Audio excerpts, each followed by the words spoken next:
Hello, hello, Dallisa Hocking here. I am the CEO founder of Spirit and Spark. I'm a fifth generation psychic medium. And today I am bringing on the delightful Benjamin Bernstein. I'm going to tell you a little bit about Benjamin's work. And we are going to do the format of today's show just a little bit different. If you've been following the Famous and Fated series, you know that we typically show the chart and we talk about it and then we reveal who it is. Well, we're doing it a little bit backwards today. We're actually just going to tell you who it is. You can follow along and learn about this person. So before we do the reveal here in the beginning, let me tell you a little bit more about Benjamin's work. So Benjamin is also known as the Astro Shaman. He has written the Amazon #1 best-selling book, Instant Divine Assistance, Your Complete Guide to Fast and Easy Spiritual Awakening, Healing, and more. He hosts not one, but two podcasts. They are called Awaken, Heal, and Thrive, and the award-winning This Week in Astrology podcast. He runs the Awakening Plus online membership, which helps its members awaken, heal, and thrive. He's also a 3-time Best Astrologer winner in Western North Carolina's Premier Reader Survey. I told you he was accomplished. He has done over 10,000 astrology and shamanic healing, IFS, and life coaching sessions with a global clientele. I could go on and on. He's presented at different events and has over 45 years of practice. And he's really helped a lot of people through his free instant divine assistance IDAs and vocations. If you haven't read his book, I've included the link in the description of this video. I highly recommend it. I read an advanced copy and started telling everyone to go buy it. So if you haven't jumped on that bandwagon, it's one I think you'll really enjoy being on. So Benjamin Bernstein, welcome to the show today. It's great to be back with you, Dallisa. I always love doing these things with you. It's a lot of fun. So I know we're going to reveal this person right here at the beginning. So do we want to do a drum roll? Do you want to pull the chart up? All right, let's do it. Oprah! Oprah! We love Oprah. Yeah, Oprah's awesome. So you should be seeing her chart big and me small now, if that's working. Yes. Okay. Yeah. So just for the record, she's born January 29, 1954, 4:30 a.m. in, boy, how do I pronounce this? Kosciuszko, Mississippi, something like that. Yeah, I would guess the same. Close enough. Anyhow, that's the chart, and it's an amazing chart. And as always, when we do these celebrity charts, it's just amazing how well she fits the descriptions when you study the astrology. Should I just jump in and start? Let's do it. Down? Yes. Okay. You jump in with questions or comments or whatever. All right. So as usual, I go to Wikipedia to get the overall bio. So let me go ahead and start. It's probably worth go ahead and just reading the little summary at the top just to give a big overview in case anyone is under a rock and doesn't already know about Oprah. Also, I'm going to adjust my microphone for a second. So okay. I'm going to mute it first. Hang on. Yeah, you got it. It's interesting when I look at her chart just off the bat. I mean, I see a lot of the red and the blue. I'm seeing just naturally with my eyes spotting a lot of triangles.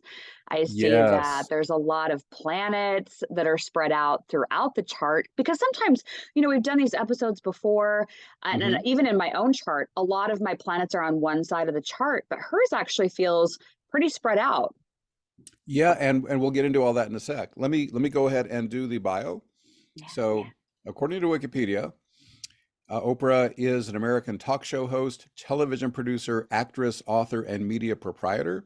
She's best known for her talk show, The Oprah Winfrey Show, broadcast from Chicago, which ran in national syndication for 25 years, 1986 to 2011. Dubbed the Queen of All Media, she was the richest African American of the 20th century and was once the world's only Black billionaire. By 2007, she was often ranked as the most influential woman in the world. Winfrey was born into poverty in rural Mississippi to a single teenage mother and was later raised in inner city Milwaukee. She has stated that she was molested during her childhood and early teenage years and became pregnant at 14. Her son was born prematurely and died in infancy. Winfrey was then sent to live with a man she calls her father, Vernon Winfrey, a barber in Nashville, Tennessee, and landed a job in radio while still in high school. By 19, she was a co-anchor for the local evening news.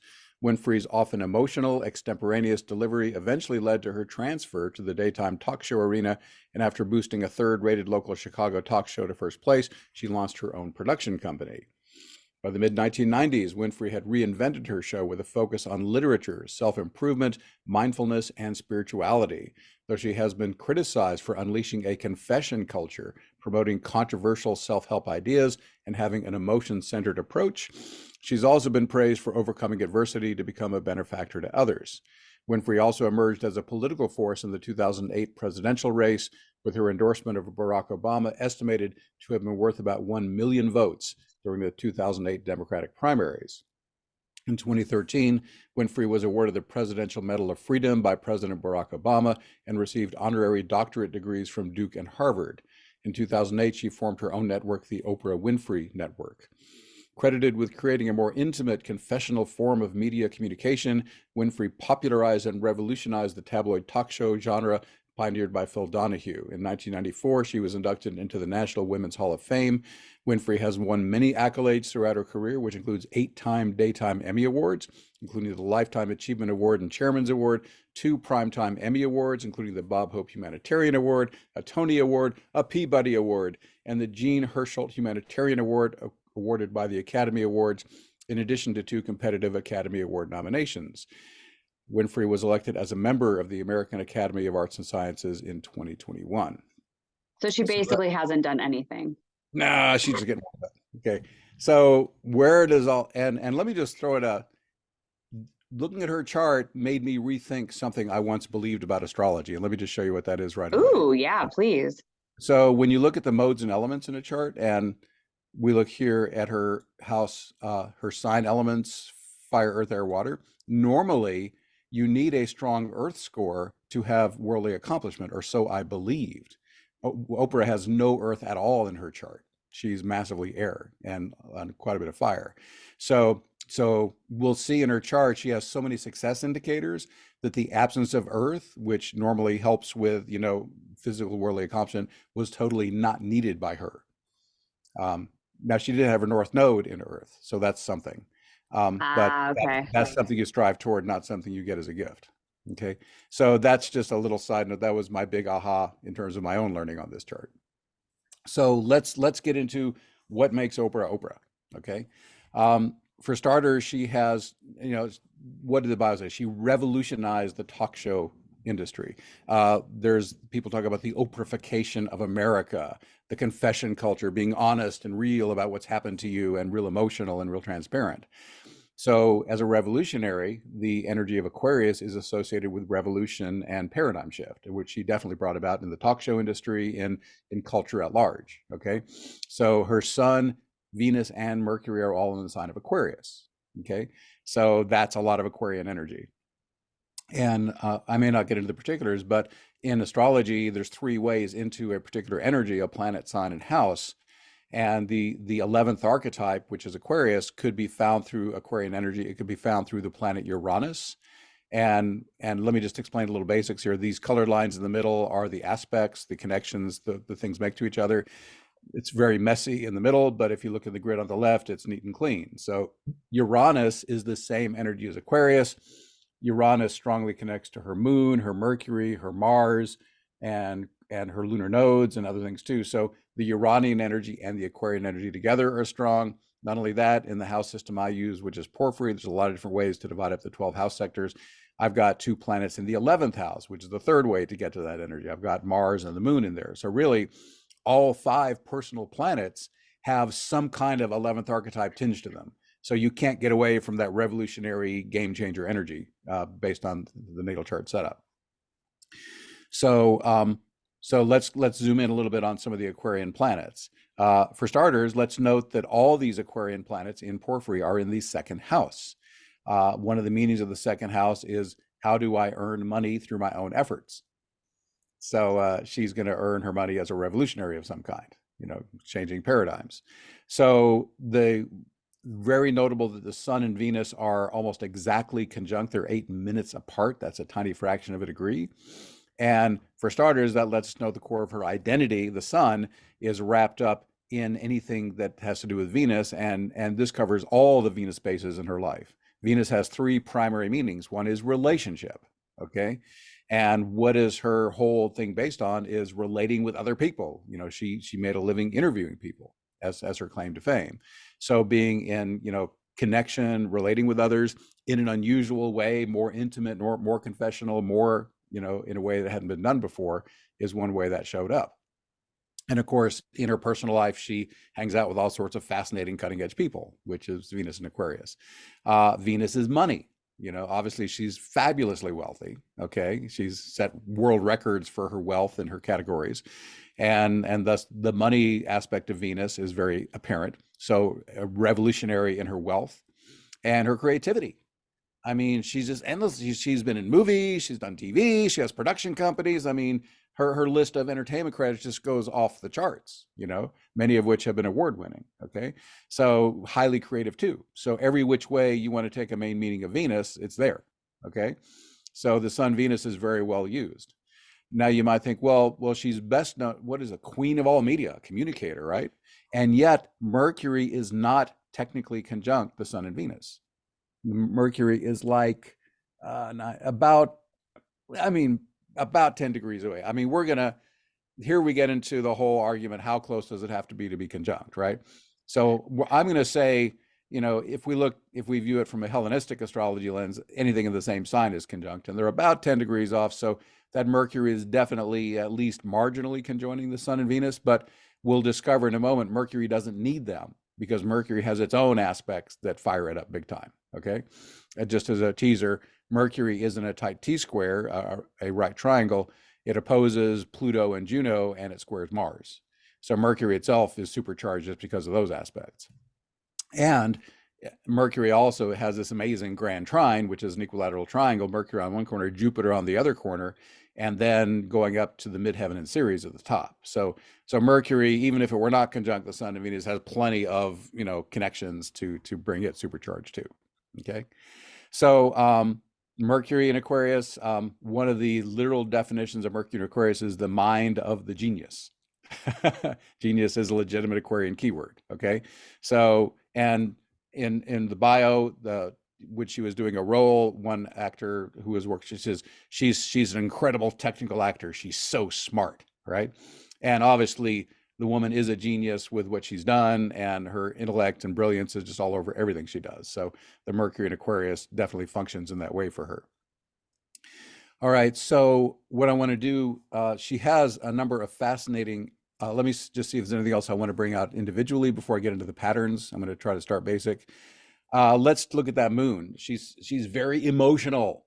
Okay. She's well known for it. You know, she was actually criticized on her initial news gig. You're so emotional. Why don't we put you over on the talk show side?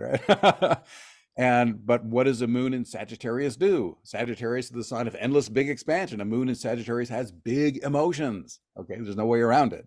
And the moon is in the 11th house, which is the house of your audience, your tribe. And so she wants to let her emotions show to the people she is here to serve. Okay. So, that's a little, so to have a big, robust, larger than life emotional nature is the natural state of any Sagittarius moon. Okay. So I wanted to touch on that. And then Mars in Scorpio, Mars, now that placement says a lot of passion and drive toward a number of things. For example, Scorpio's investigation, diving into how things really work. Okay. And she has had no shortage of, when she interviews people, she doesn't stay superficial. You know, she gets down to what's really happening down there at the core.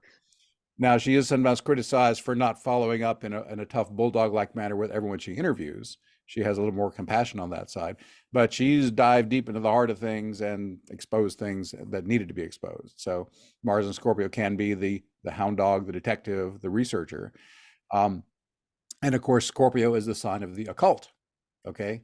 And she's well known for being one of the most famous people to bring woo-woo out into the mainstream. And how many people have opened to her brand of, you know, spirituality guided from within and not from some external authority, because of her way of doing, you know, occult practice, which is, you know, touching the real genuine heart of energy and not just some superficial form. Okay. And of course, Mars is smack there in the 11th house, you know, bringing it out to the masses, to the audience. Okay. So those are some just individual notes. But again, the real brilliance of the chart begins to emerge when we look at the patterns. Okay. So unavoidably, this will be a bit technical. So let me, since I kind of played up Mercury, let me bring out the two Mercury patterns and bring those out a little bit. Okay. So Mercury is right across from Pluto. Um, they're about 5 degrees apart now I'm going to use the word orb. Orb is a technical term meaning how exact is the connection. So a 5 degree orb is reasonably strong, and Mercury and Pluto both square Mars. I'm going to bring in the fourth planet here in a moment, but I want to start with it simple. So Mercury is here and being stimulated. And also in astrology, the most natural way of interpreting something is let's take the innermost planet, the one closest to the sun, and think of the furthermore planets having impact on that. And of these three planets, Mercury is the closest to the sun, obviously. Okay. So we would think of Pluto and Mars impacting Mercury. So what's Pluto? Wealth and power. Okay. Diving deep to the heart of things, being honest and truthful and raw and authentic, as the ways. So how does she communicate? She communicates in a raw, authentic style. She's real. Okay. And what can Pluto bring her? Wealth and power. And she has tons of both because of how she's communicated.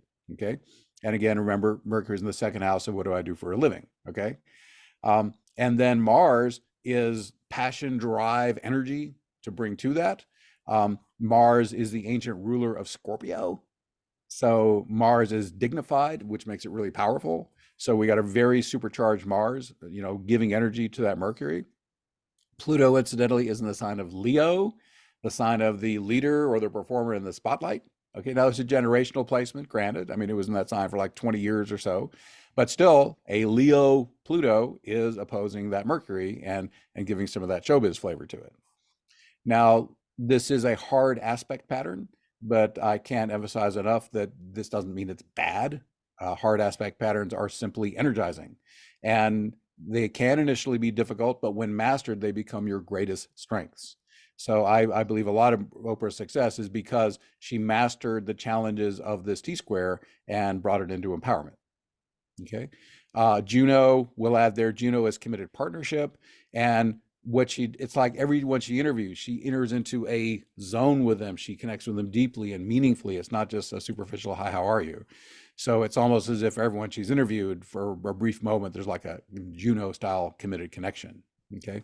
And most importantly, she has that Juno connection with her audience. People don't just watch her. They're like, I know Oprah. Oprah's, meaningful to me. She almost feels like family to a lot of people because of what she does and how she does it. So that's one pattern. Did you want to throw anything else here before I I've jump got in? a couple questions, but I feel like I'll save them until you're done. Okay. All right. All right. Then Mercury also is part of this amazing grand trine. Okay. So Mercury on one corner, Jupiter on the other, and then both the midheaven and Ceres at the top. And that's just amazing. Okay. For starters, it's in air signs, Aquarius, Gemini, and Libra. Those are the signs of air signs, are signs of communication. So queen of all media, right? Okay. Jupiter is the planet of publication. And Jupiter is the guru, the philosopher, the wisdom giver, etc. Not only is Oprah recognized as a great communicator, she is recognized by many as a bona fide spiritual leader. Okay, because of all the info she puts out. And where's Jupiter? In Gemini. Okay, emphasizing communication and learning and teaching. What house is Jupiter in? The sixth house of service to others. Okay, all kind of making sense with that Mercury. And then the midheaven, the beginning of house 10, is just that point of reputation and what do I do for a living? There are three career related houses, which is why 2, 6, and 10 all can have career related themes. Okay. But Mercury and Jupiter, the two planets of communication, okay, are both making these trines easy, effortless connections to the career point. Oh my God. Is it any wonder she communicates for a living? Okay. Okay. And then Ceres up here is the grain goddess. That's harvest. That's abundance. And Ceres conjunct the midheaven is often a indicator of success astrologically. Subtly, Ceres also can relate to shadow work, okay, which says Ceres in the Greek myth, whether you call her Ceres or Demeter, her daughter Persephone was abducted by Pluto to the underworld. She grieved endlessly until they got her back for part of the year. And so Ceres also has resonance with mourning and loss and, the things that Oprah has dealt with so much in her interviews and talk shows, okay? So it's kind of both ends, both the shadow work you have to do to come out into the fullest wealth. So that grand trine is amazing, whether you think of it pointing to Ceres or the midheaven or both. Let me take a breath here and check the other patterns that really jumped at me. Oh, and I didn't really emphasize the monetary aspect of that grand trine. I really hit the communication angle, but Venus, I'm sorry, I need to tweak up a slightly different version of that, because if we think not of Mercury as the corner point, but Venus and the Sun as the corner point, then they trine Jupiter, and then we don't get to the midheaven, but we have a grand trine with Sun, Venus, Jupiter, and Ceres, and that's the money right there. Okay, what's Venus? Money. What's Jupiter? The ancient ruler of wealth and good luck and good fortune. And what is Ceres? Harvest and abundance. Okay, and that to me is one of the most powerful indicators of why is she so wealthy, because she's got money on all three corners of that grand trine. So that was very interesting. Let me see what else I got here. There's one other pattern that was really strong for me, which is the lunar nodes. And let me bring this one in here. Okay, so the lunar nodes, these horseshoes, is the axis of destiny. She has the south node, the horseshoe with the opening at the top up here in the 7th house upper right, the north node, which she's moving toward down here on the lower left. And so she's moving from Cancer to Capricorn as the general trend of life direction. So she started off, she's very emotional, we know that. But the movement from home domesticity over to the world of business, accomplishment, getting things done in the 1st house, which is really visible. And why is she so well known for talking about people's traumas and difficulties and woundings and shadows? Well, Mercury is conjunct Chiron, which is, 1/3 of a degree off conjunction to the north node. They're practically joined at the hip there. You can't separate them. So her destiny is all bound up in Chiron. And that means she's dealing with her own trauma. She's openly admitted she was, sexually molested for years in her home environment, had some very challenging upbringing challenges, but she's healed them. She's worked on them. At least, I don't know if she's completely healed, but she's done a lot of good work on that. And anyone who's dealt with their own trauma successfully can then turn around and be a healer and wisdom giver to others. And she is that in spades. Oh my God. So she's so beautifully stepping into her north node destiny. It is my destiny to come out and be a healer and be a wisdom giver. And again, there's Uranus again on the backside in her own unconventional, unique, one-of-a-kind way. Okay, in her own way, not just the way anyone told her to do it. And then that alone is pretty amazing. But then they all square Neptune. And what is Neptune? It's show business. Neptune is glamour and illusion and making a beautiful image of something. So she does this, in the show business arena with talk shows and movies and all of her media that she does. And also Neptune is spirituality. Neptune is oneness with everything. So all of this, the Neptune square to all this gives this amazing spiritual flavor that she's chosen to let into it. So I love that T-square. To me, that's a really powerful part of her chart as well. Just checking one other thing here. Oh, let's not forget too, we could also think of the nodes and Uranus and Chiron squaring the midheaven. In fact, they square the midheaven about as strongly as they square Neptune. So that means all this goes right out to boost her career and reputation. Okay. One subtle note I forgot when I was talking about the Sun-Venus conjunction at the start. Libra is her midheaven sign, and that means Venus rules career for her. And to have the career ruler, such a teeny fraction of a degree off the sun, means that you will be well known in your career. So that alone, to have the midheaven ruler conjunct the sun so tidally, is a fame indicator as well. So those are the key astrological points. I've got other things I could, but there are a few kind of grace notes I could put on here if there's time, but you tell me if there's time for that or if we've said enough. I feel like we've gone into a lot of it. I have a couple of just quick questions for you based on what you've shared so far. Go ahead. With Jupiter in the 6th house, I don't know what the orb would be for consideration of the descendant line, but Mhm. would the placement of Jupiter there indicate that the more that she is of service to others, the more that she may reap more benefits or rewards? Yeah, that's for sure. The sixth house is the house of service, um, which, in my opinion, should be done in a way that not only serves the other, but is good for you too. Oprah exemplifies to me someone serving in their zone of genius. I mean, all the Aquarian and all the 11th archetype is the genius archetype anyway. So yeah, she's serving really well. And when Jupiter's in the sixth house and you amplify your service in a way that's good for everyone, it does tend to amplify your good fortune. Ah, So okay. absolutely, that makes sense. And then the other question that came to mind was the Chiron North Node conjunction in the first Mhm. house. So we know, based on what's been shared by her and also reported publicly, like you said, that there was a lot of trauma in the first part of her life. So do you find it interesting that those two are placed there in the first house? And would that indicate to you that there could be some kind of hardship or early start of life that could be filled with wounds that they would potentially have to overcome?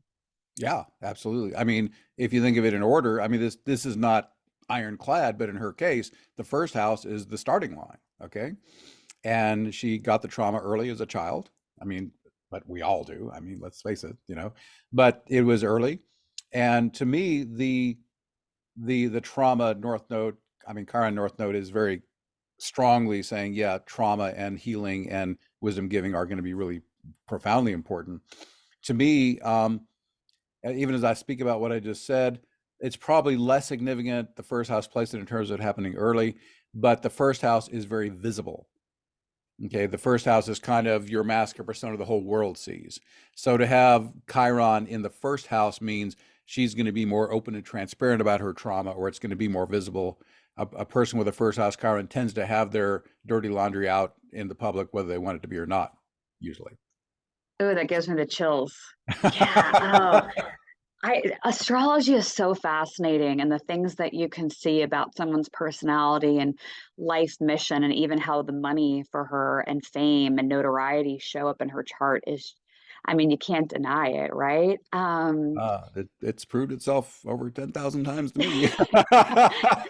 Exactly, exactly. Well, as we close out, are there any final notes that you have before I tell people where to find more about your work? um, just a couple of grace notes on her chart, just a couple of emphasis points. Again, I find the aspect grid so helpful, and when I look at it, look at Jupiter. I mean, trine the sun, trine Mercury, trine Venus. I mean, that's just so fortunate, just so incredibly fortunate. And same with Ceres. I mean, Ceres and Jupiter, I believe they're, let me just double check their relationship here. I should be able to find them here. Ceres, Jupiter. Yeah, they're trying each other and they make pretty much the same aspects. So Ceres again, Harvest, Good Fortune, they're both very strong.